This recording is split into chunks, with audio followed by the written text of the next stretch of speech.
I told you that all of life is two things, a performance-based business, and the other side is this right here, a results-based business. What exactly does that mean, and how can you apply this? Good news about this one right here is that this applies not only in the sports world directly, but in every other aspect of life. You could be working in government, academia, corporate America, three highly bureaucratic places that are highly political. The results still matter. And I'm gonna tell you exactly why they matter and how you, no matter what you do in life, you can apply this. Number one, everything is measured by its outcome.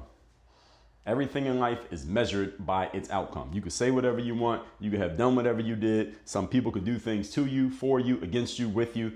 The bottom line of everything is the outcome. When you die, you get a grave site and there's a tombstone. The tombstone on your grave site has a little inscription, which might be a sentence or two, or when you die, there may be an obituary in a newspaper or on the internet, or when you have your funeral, there's a little pamphlet about you that summarizes your entire life in about 2 pages. Those 2 pages are the outcomes. You're not going to be able to tell all the story, all the stuff you could have did, would have did, should have did. Just what you actually did. Outcome-based, result-based life. Number 2, how you did it is generally secondary.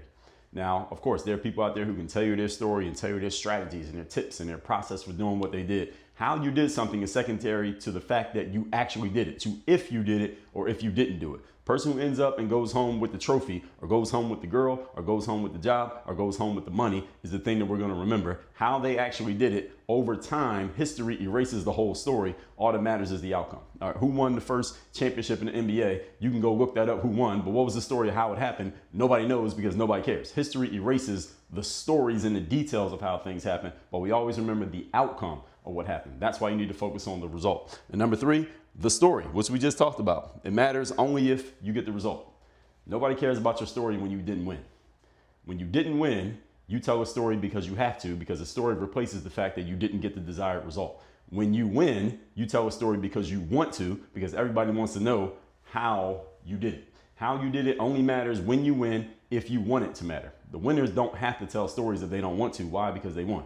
Notice when Hillary Clinton lost, she went on a tour for like several years telling the story about how she lost. Why? Because she couldn't tell you anything else. Michael Jordan won for 20 years. He didn't say anything about the fact that he won. He put out one documentary in 25 years talking about himself. He don't have to say anything else. Why? Because everybody else talks about him. Why is that? Because he got the result. When you get the result, you don't have to keep telling the story.